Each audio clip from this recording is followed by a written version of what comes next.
Hi everybody, welcome to the Beauty Outcast. My name's Camille, and on this channel we're all about being the style icons that we are and never fashion victims. That's the mantra of the channel. Yes, we are the style icons, but we're never the fashion victims. And we're also here to be responsible and dig deep into our wardrobes and really pull out and shuffle, like I say, shuffle our wardrobes and pull out the aces. Because they're there. We just have to keep looking. But less of a TED talk and more about this episode. This episode is Aunties Are the Style Icons, Part 2. Excited. So many aunties that are style icons. I thought, let's do a part 2. And again, I have 5 protagonists to show you. Amazing protagonists. They are style catalysts. They're the ones that set the tone, set the trends. You'll love these ladies that I'm about to present to you. Right, so first up is Victoria Beckham. How could I not include this lady? Victoria Beckham has been in all the magazines, setting trends. She's been the benchmark for style. It's been amazing to watch. Victoria Beckham has gone from Spice Girl, Posh Spice, to WAG, to now mogul, mother and wife of David Beckham. She's got her own high-end fashion line now. Also, I hear she has a beauty line. And she's doing great things. But she's been doing great things when it comes to style and fashion for the longest time. All the magazines have used her as the benchmark. Get Victoria Beckham style, get Posh's style, get this is, it's always been like that throughout the years, hasn't it? For those that have been around. She's always had that quiet luxury element about her. But I call her style colourful, quiet luxury in its modern sense. But she's been one of the purveyors of quiet luxury before it was even a term.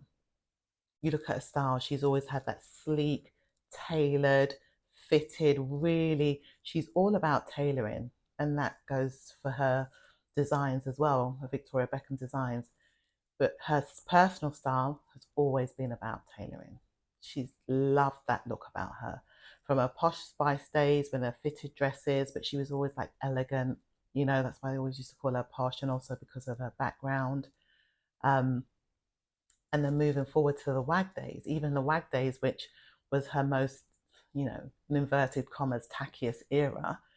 But she was the one that moved the Birkin, the Hermes bag look from the aristocrats that we saw in England, in Chelsea, and that aligned to the royal family.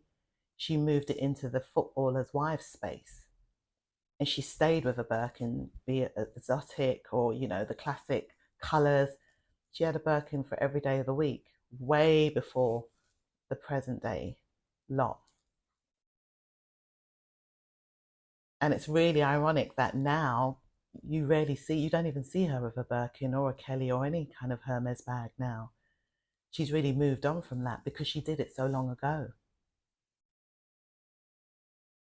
But also her WAG look is still worn by a lot of women. The archetypal sort of Y2K look.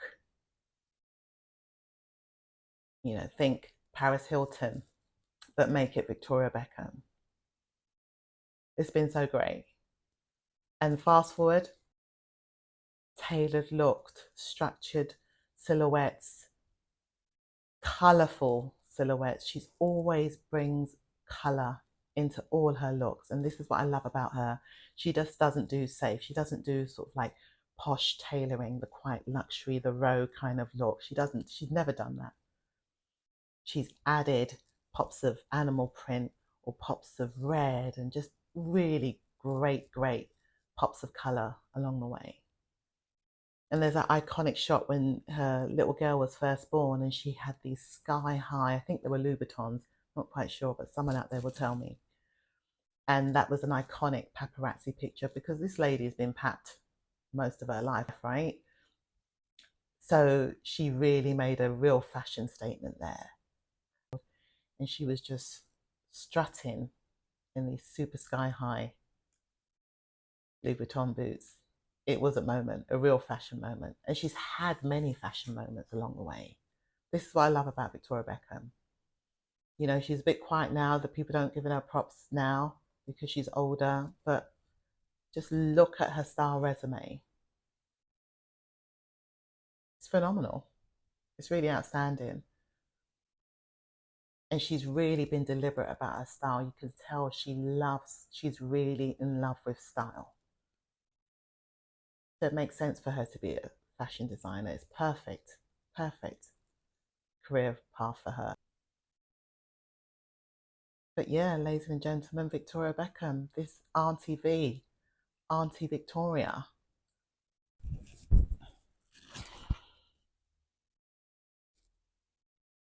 Next up, we have Princess Diana. Princess Diana's style dominated the world from the 80s.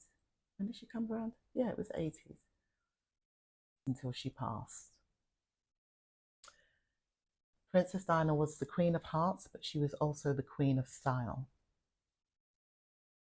When you see her dainty, or you know, what's the buzzword of now? Her demure style that came about when she first came into the royal family, that innocence, that, you know, trying to conform and trying to do the right thing or do as she was told, to her just finding herself as time went on, as she had her babies, had her boys, and then she just burst into this phenomenal woman.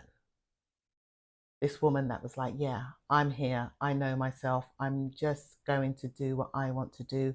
And I want to do what's right and what's best for me. And you saw that in her style trajectory. You could see that change. You see that evolution. And every time I look back at her style, I think, wow. She had the classic model physique. She was tall and she was slim, but she wasn't too skinny, which was really great and refreshing. She looked amazing. And she always kept it classy, even when she went there and even when she went against the system, because I think that was her natural style anyway. And I remember back in the day, I saw her on Kensington High Street, and she was in that post-gym look, you know, her post-gym look with the sweatshirt and the cut-offs. She just looked so, like, I don't know, it was weird because when we saw her, we were like, oh my God, that's Lady Di, that's Lady Di.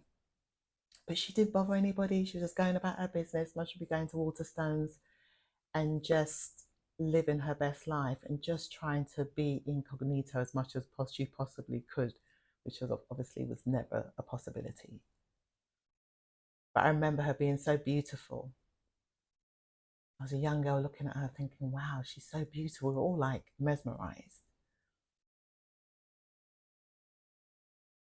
Some of our iconic shoots, the Mario Testino shoot, that I even heard that one of her dresses of late went for like $1 million or £1 million. That's her cachet. Long after she passed, one of her dresses that she owns goes for a million quid. Princess Diana style is undeniable, and it will always stand the test of time, regardless of her history. If you separate her history and her pedigree and everything, you separate her style away from that, it's a standalone, a beautiful standalone, an iconic standalone.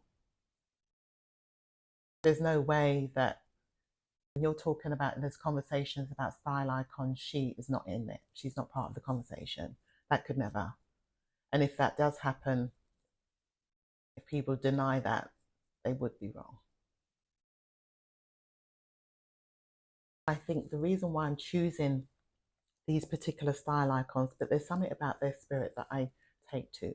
There's something about their character that I lean into, that I've always lent into, that made me think, oh, you know, I really feel like they're a good person. I don't know these people, they may well not be, but I really got that from her. And I swear the whole world, I never forget when she died, the whole world came to a standstill. And I remember London at the time. It was haunting. It was like someone in our family had passed away. That's how deep it was. And we're not gassed like that. We don't fan out like that. It was never about that with her. And so, yeah. And I just, you know, it would just be so interesting to see what she'd look like as a woman in her 60s now. You think about what her style would have evolved into, or continued into, I should say. Makes you think, makes you wonder. But every moment, every day, we have to live and love and be super stylish in a way that works for us. Because who knows what tomorrow may bring. So on that note, Auntie Diana is a style icon. I've just realised the protagonists so far all have British heritage, including our next style icon, Auntie style icon. I've forgotten her name. Miss Helen Folashade Adu. Is it Folashade? My Nigerian sisters and brothers, forgive me in advance if I've mispronounced her name. But Sade, Queen Sade. Her dominance in the 80s was so subtle in the sense that she had no intention of being a style icon. You know, she's so unaffected and so not about the fame and about the attention. Someone so beautiful and so regal looking just did not crave any form of attention. And I think that's one of the reasons why people looked up to her so much, because she was so dynamic in her look and her style, but so low key and so laid back. She was all about her music. She weren't trying to be no sex symbol. She weren't trying to be no, you know, superstar. She was just trying to be her. And if you know, her crop tops and her cigarette pants, there was always a classic ponytail and hoops, and red lip was a thing. There's so many iconic shots of Sade that I can mention, but you know, you'll see. I'll pop them up for you all to see. But she's also a benchmark, a go-to when people think about style and people think about who can I emulate, who do I want to emulate, who inspires me. She's so inspirational. Sade is so inspirational. Her looks were just phenomenal. Quite a few pictures in her in sort of like fitted maxis. She loved the cigarette pants. She loved the crop trouser, and she loved the crop jacket. But her signature was the red lip and her ponytail. Simplicity, but iconic simplicity all the same.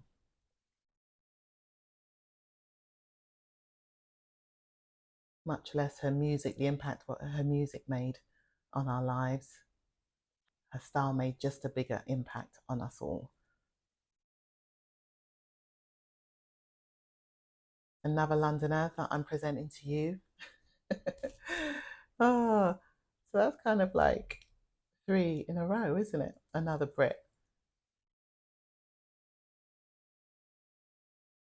But yeah, these are true icons. I'm not even being biased, am I?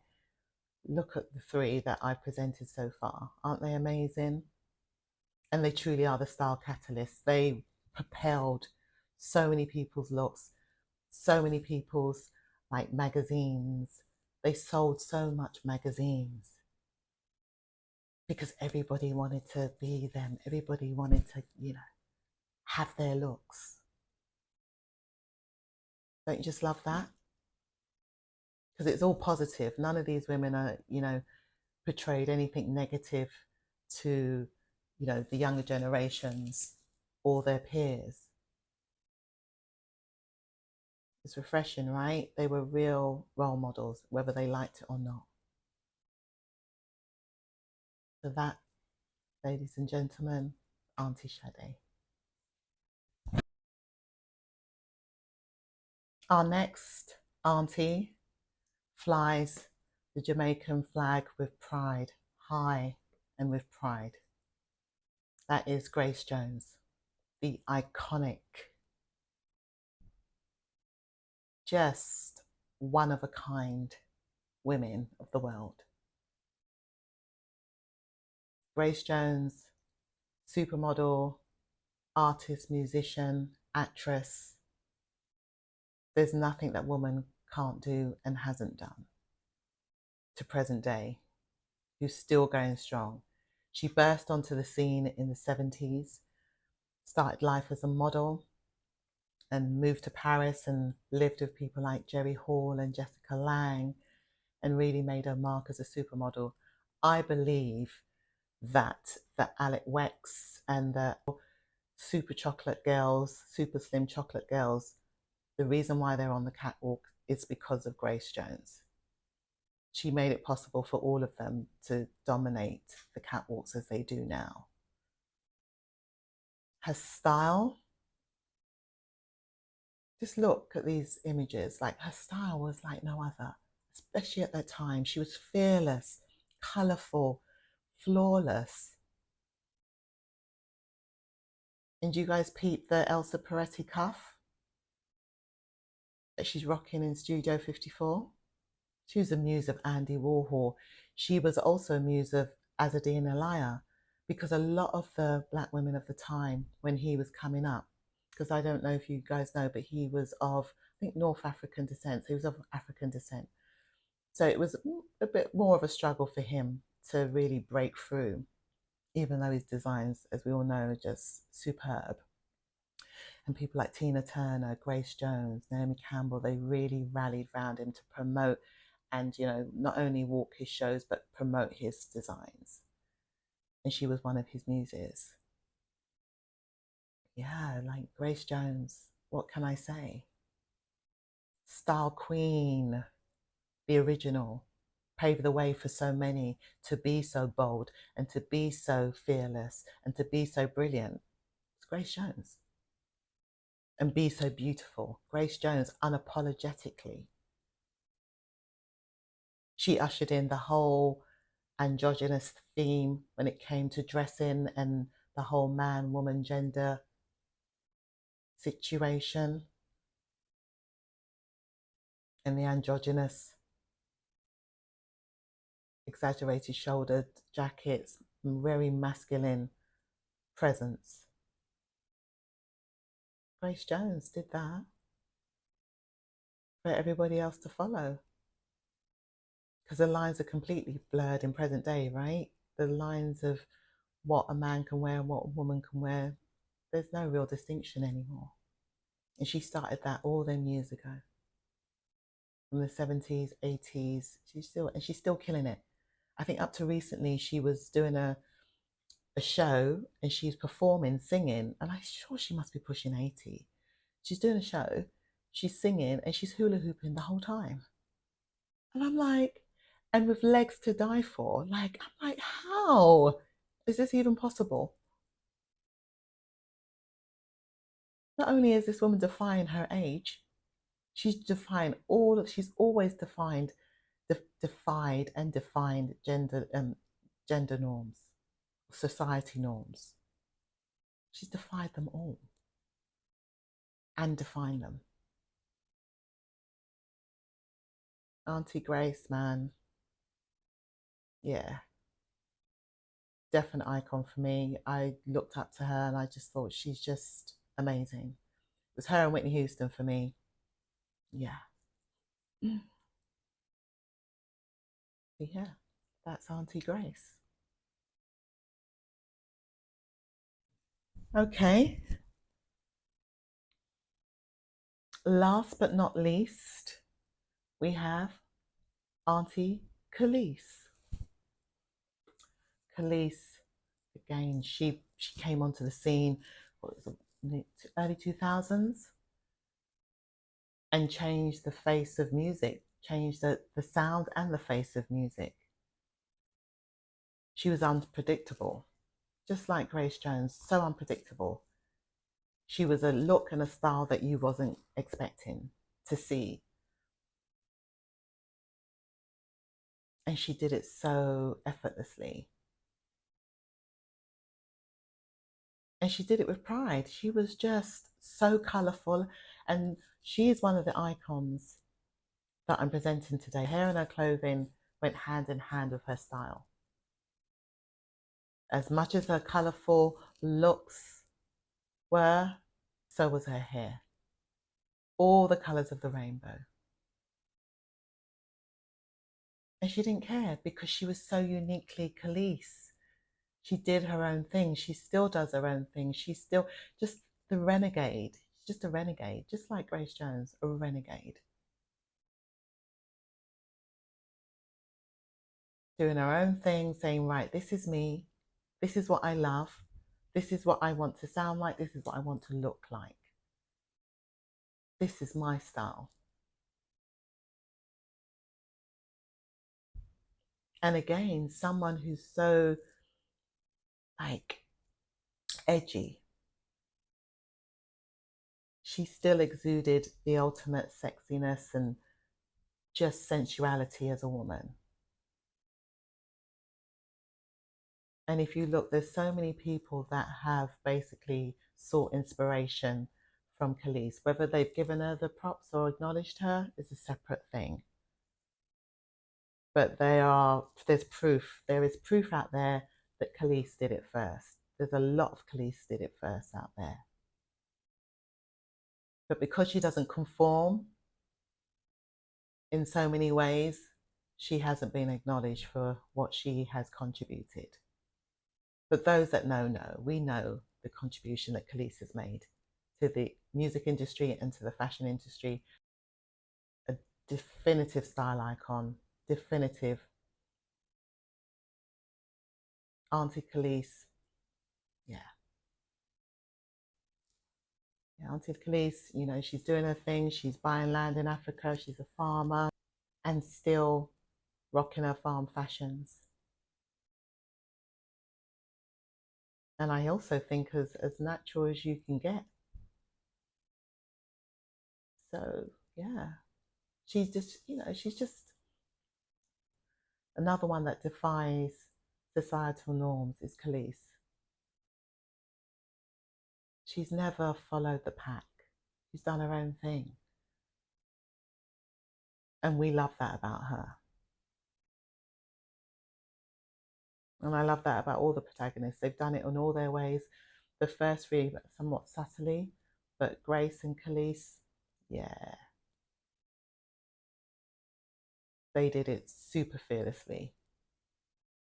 And they were like, yeah, here I am. Take me or leave me. But the style will never leave us. And that, ladies and gentlemen, is Aunties Are the Style Icons Part 2. I had so much fun. I was researching and I just thought this is so obvious. When I kept coming across these women, I thought in my mind, I was like, who's the next five? I'm like, of course, of course, of course, of course. And I may do a part 3 down the line. Let's see how it goes. But all these women are women that we can all take something from, be it their strength, be it their hearts, be it their drive, be it their dedication to just being them. and committing to being who they are. That's not easy to do, especially when there's, the cameras in your face 24/7. That can't be easy. It's hard enough to be your own person when no one knows who you are, much less being on the world stage and being in front of all of us Googling like, oh, we've got a range of women in their 40s, 50s, and 60s. Princess Diana would have been 60, early 60s now. I think Grace Jones is in her late 70s. Kelis is in her 40s. She's 45. Like across the generations, look at these women. The greatness is there for us all to see and witness.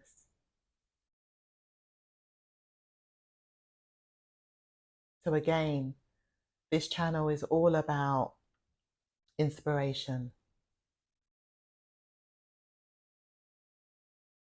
On that note, I think it's time for me to wrap up this episode and say thank you so much for joining me, and you're more than welcome to join me again. Like, comment, and subscribe, as they all say. I would really love you to be on this journey with me. It's new, it's daunting, as I've said before, but I'm here, I'm doing it, and I'm enjoying it. I'm enjoying, the challenge it brings me. I'm enjoying everything. Thank you. From this auntie to you. See you next time on the Beauty Outkast. Bye. Bye.